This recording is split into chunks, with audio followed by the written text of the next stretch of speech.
everybody. This is Danielle here, back live on the second day of my 4-week challenge that I am doing for myself and for all of you guys to celebrate pretty much 4 years since launching the Sedge, and to take some time to look back on everything that I learned over the last 4 years, whether those were failures that, have resulted in lessons learned over the time period, or just things that I think might be useful to keep in mind as you guys go forward in your social entrepreneurship journeys. And the way I'm organizing it is this week, in week 1 of this 4-week challenge, I will be reflecting and pulling out some lessons learned from the first year in business since launching the Sedge. So that was in 2013, right around this time. And then next week, I will be pulling lessons from the second year in business, and the third week from the third year in business, and finally the last week from the most recent, the 4th year in business so far. And there's a lot of fun things that have happened over the last 4 years, so I'll definitely be drawing on my experience as a whole, not just with the Sedge, but also if you have been following my work for a little while, you know that I work really closely with my best collaborator in crime, best partner in crime, partner in impact, Solen, and we run Changemakers Association together and also co-host a group in Facebook called the Global Social Entrepreneurs Lab. So if you haven't checked that out, hop on over and join me there as well.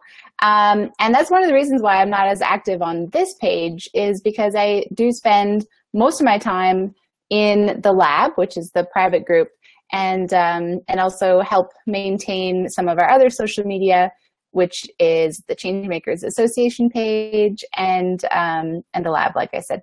So anyways, that's the beauty of being an entrepreneur in the digital age. Just there's a lot of footprints, there's a lot of paths and places for you guys to connect with us online. So it can be a little bit all over the place sometimes, but I wanted to take this time to really focus on sharing these lessons learned in this venue on this sedge.org page, to kind of reconnect with some of you guys and just have this be a home for this series of thoughts and just live streams.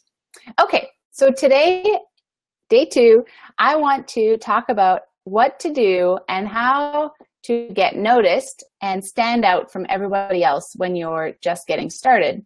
And specifically, the slice of that topic that I want to speak to is mostly to do with applying for competitions or grants or other funding like that, or even any programs where your social enterprise will get more of a platform by being part of that initiative. So whether it's a pitch competition, we have a few of those in my hometown, and I know that there are many all over the world, where an organization might spearhead an event and take applications from a bunch of new or recent social enterprises or impactful businesses and give them a platform to speak on stage and do their 3 to 5 minute pitch to the audience.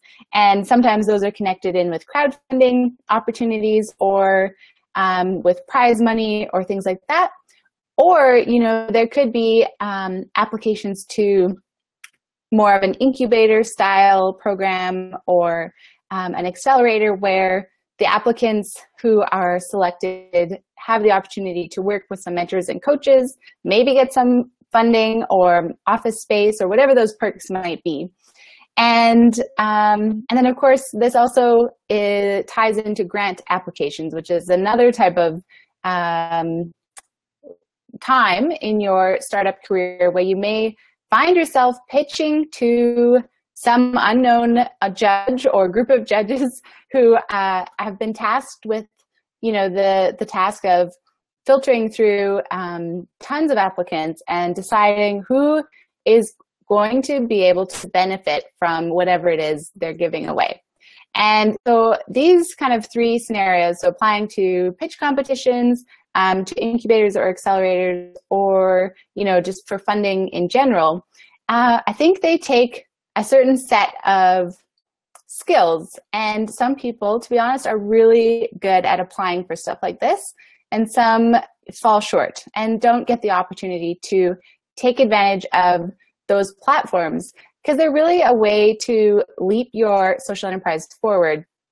And especially when you're in the early stages, that can go a long way in kind of jumping up the profile of what you're doing, jumping up the reach of what you're doing to get in front of more people who might be interested to support you or to jump on this movement and help you spread the word and share the word. So I personally have been involved in a few of these on both sides, so both as the applicant and as the judge for a few different scenarios. So that's why I wanted to talk about kind of my biggest takeaways after going through this process quite a few times on both sides. And of course, the reason this is in my week 1 throwback or my year 1 throwback is because that was really how the Sedge launched into, you know, the full-time circumstance where we were able to dedicate 6 months of our life onto the Sedge with lower risk, in terms of the fact that with the Startup Chile program that we applied to, we did receive support in the form of an amazing global network of entrepreneurs and some funding as well, and access to different mentors and thought leaders in the startup space, in that ecosystem, which, you know, we could take advantage of that and kind of leap forward maybe faster than we would have been able to otherwise. So that's why, you know, that was kind of the step 1 in the Sedge.org's journey, which is why I want to talk about it here. But before that, I was involved with a student group. Many of you might be familiar with it. It used to be called Students in Free Enterprise, and it's a club that's on many campuses around the world. These days, it's called Enactus, and it's really just an extracurricular activity for students to get involved with, and a lot of the work or the projects that students work on is connected into the community. So running educational programs or workshops or doing really cool projects in the community, and it's all student run. But the one piece that connects into what I want to talk about today is that it's also a great platform for students to build their skills for pitching and communicating the value that they are delivering in the community. So step 1 is to actually do the work, but step 2, there's this huge competition that takes place between all of the schools. And so, you know, universities love some friendly competition, and so Enactus was very wise in setting up the competition component as well, so that not only were students challenged to do the work, but they were challenged to share it in a way that was really going to connect with someone who wasn't familiar with what they were doing. And anyway, so I was involved with this group while I was in university, and we did a few competitions. And so I have a few learnings to share from that. And then also the Startup Chile application, which, of course, you know, I don't know how many applicants they get in their intakes now. I think they run an open application period 3 times a year, which is quite often. They do take a lot of companies, startups, all younger than 2 years. and they do take them through 100 per time. So it's a lot of groups that they accept, but they also get, you know, thousands of applications per time. So you still have to figure out how to stand out from the rest of the crowd and be so super clear in delivering your message. Because if you're a judge sifting through, you know, hundreds of applications or however they've designed the judging process, they're going to blend together so fast. And, you know, as an applicant, you really have to learn how to stand out from the rest of the applications and make your case so well so that somebody can say, yes, these guys deserve to get this platform, to get this extra exposure or this extra boost, whatever that might be, I want them to have it because they've proven that they know what they're doing and they know how to communicate it. So that's really what this whole application process is like.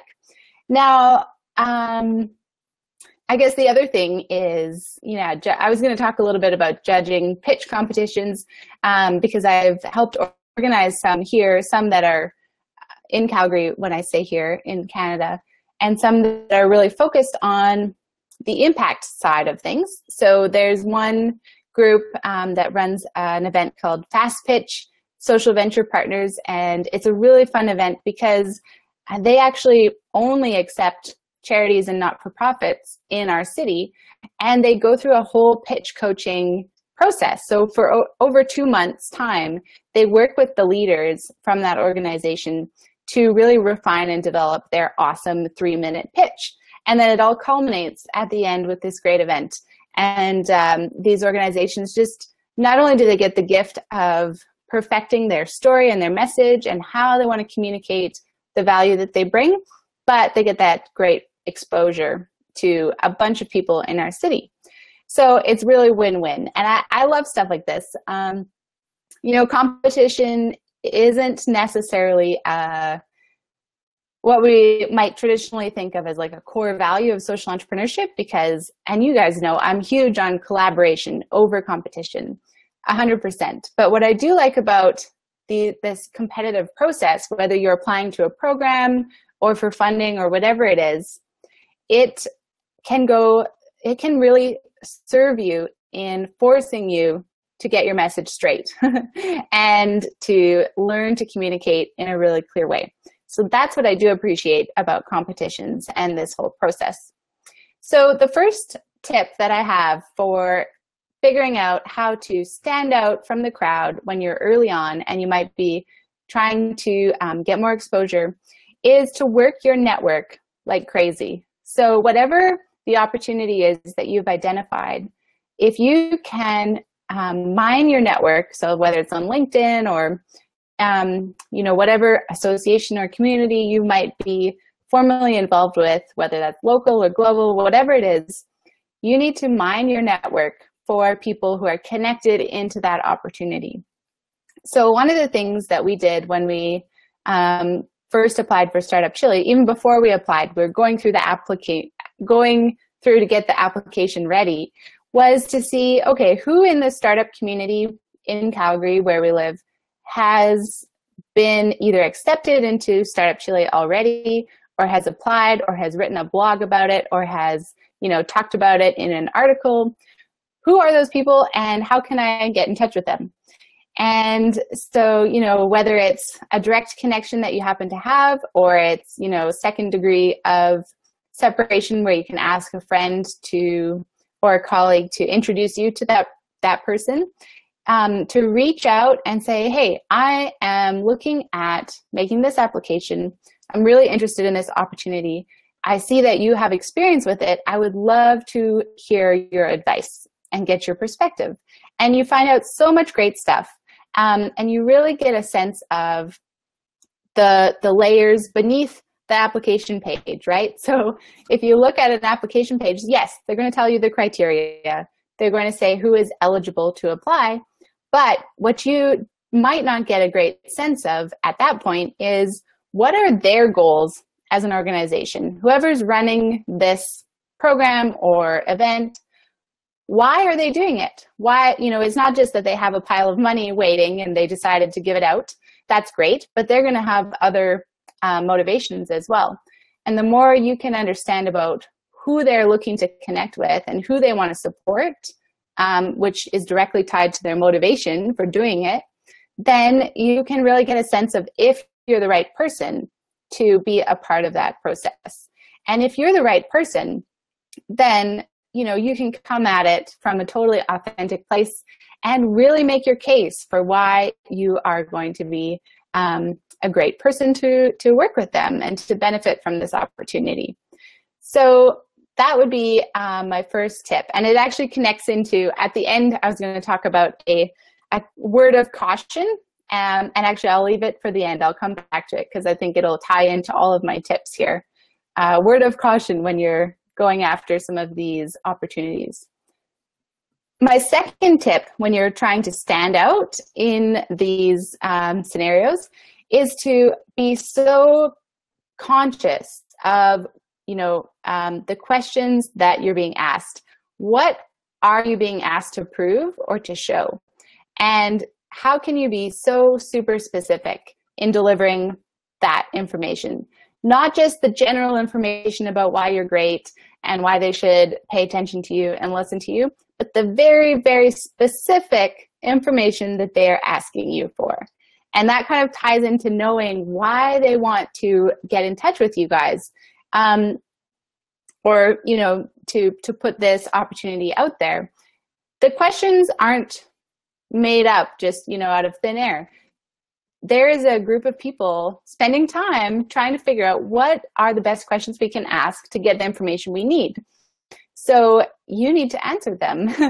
And it's amazing how often I've seen, and that I've done myself or on teams that I've worked with, the first stab at answering a question, often you kind of miss the core purpose of that question, and you tend to make all this fluffy language and, kind of go off track or mention something that's parallel to what they asked, but not really answering what they specifically asked you. So I would challenge you, if you are in the process of making an application, to really, ask yourself more than once, at the beginning, middle, and the end, for each question, have I truly, specifically answered what they're asking me? And to be super specific, you know what that means. That means examples and stories and numbers. So you can make blanket statements, and they might, definitely represent your situation, and they might answer the question, but how much detail can you add into there to support your claim, so to speak? The examples and stories and numbers that you choose to include, those all kind of serve as proof to back up the claims that you're making. And that's just going to set you apart so high from everybody else, because it's just so easy to make a blanket statement when you're answering some of these questions in applications. So yes, be super specific and align with the criteria. And that is another thing I've seen. One case that I'm thinking of is students were tasked with a very short pitch. They could pitch anything they wanted. It could be, a coffee mug, and they had to be persuasive in their short amount of time, and deliver some kind of call to action. So that was part of the criteria for their pitch challenge, right? And even if the pitch was amazing, like it was moving and they were persuasive and they did have a call to action, if they were missing, 1/3 of the criteria, and I actually can't remember the exact example, shame on me, but then the judges can't award points for that area. And if that criteria makes up 1 of 3, that's a huge loss, right?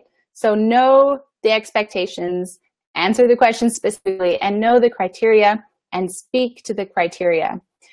And this also ties into my word of caution. So I will come back to that at the end because it ties into all 3 here.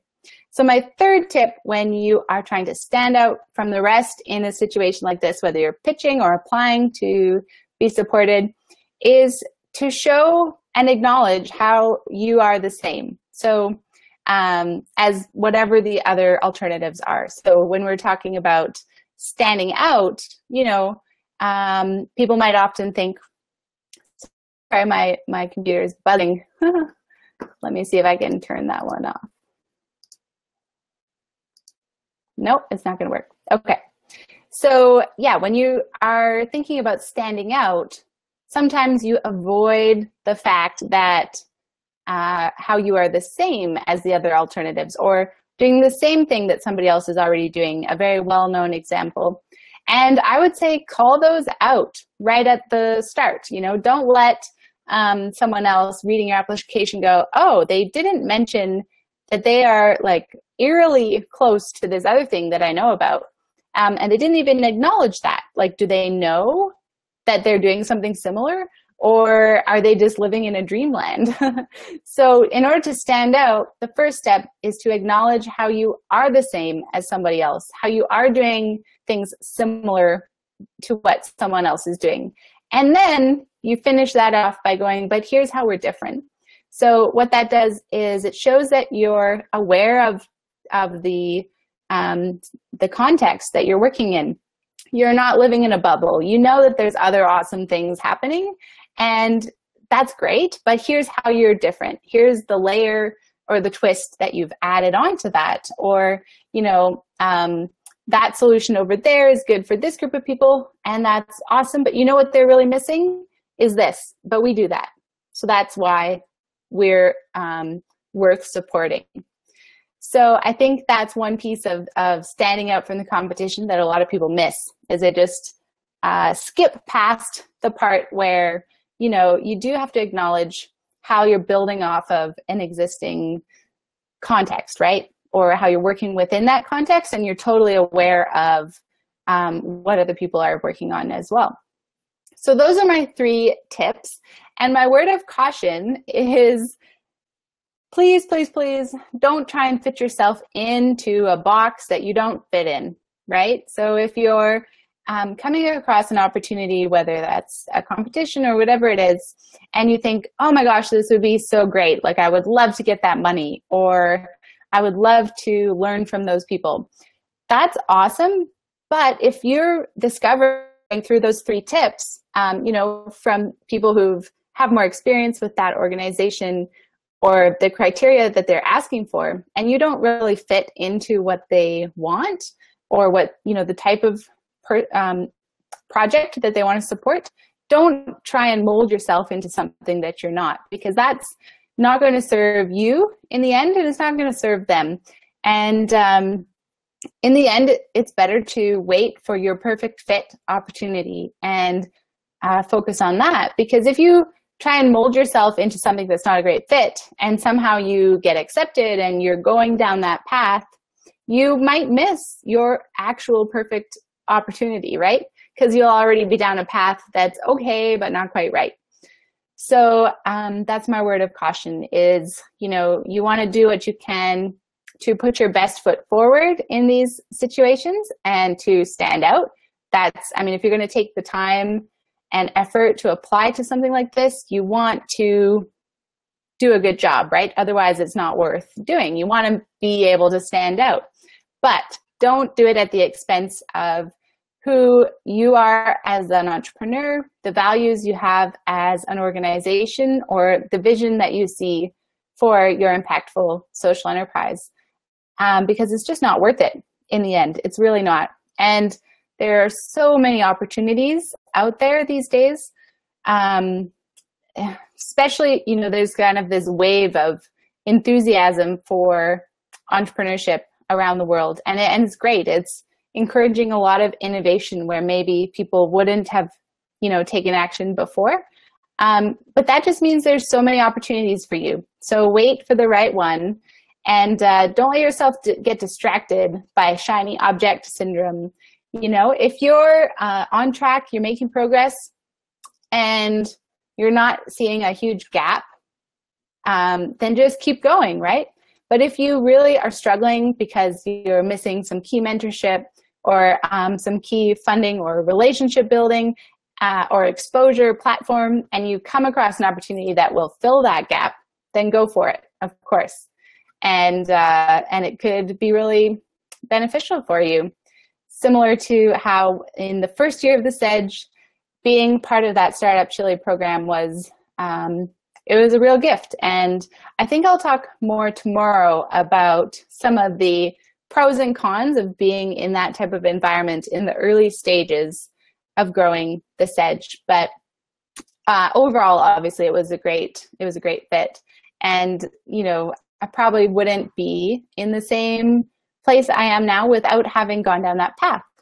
And in my personal experience, it was a good jumping off point. It was a good leaping off point because like I said in the day one video further down on the page, you know, that was the impetus to leave my corporate job, leave my 9 to 5, and move down to South America to get started. And, you know, if that hadn't been an option, who knows where we would be now and how things would look.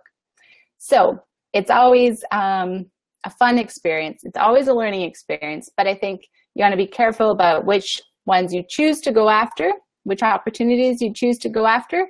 And if you decide to go after it, do a really great job and work that network to make all the connections you can. Every touch point connected to that opportunity will increase your chances, because you never know how the relationships are formed up top, right? And be super specific and align with their criteria. Give specific examples, anecdotes, stories, and numbers to support everything that you say. And show how you are the same. You're not living in a dreamland, but this is your extra special twist. This is how you are building off what's already there and doing something that's needed, whether that's fulfilling a gap or adding a new twist, serving a new audience, or whatever it might be. So those are my 3 tips to help you stand out. And I wish you the best of luck if you're going after any kind of opportunity like that. Ooh, the other thing I'll mention is get someone else to read your application, right? So feedback is your best friend in this scenario, and get a few people to read it and give you their interpretation of what you're saying, because you may have not explained something very well, and it might be clear to you because you have the knowledge in your head, but someone else reading will go, whoa, you totally lost me there. And so if you have someone else read over your application, that's huge as well. It can totally catch some big miscommunications before you actually pull the trigger. So good luck. If you guys are pursuing any type of opportunity like that, you know, I'd be happy to give you some feedback on whatever you're doing. If you have any questions, let me know. Because like I said, I've been on the receiving end and the judging end. I've applied and judged quite a few different scenarios like this. So all the best, and I'll be back tomorrow with our 3rd video for this week, talking about my lessons learned in year 1 of business, and it's going to be fun. Okay, we'll talk soon. Bye, guys.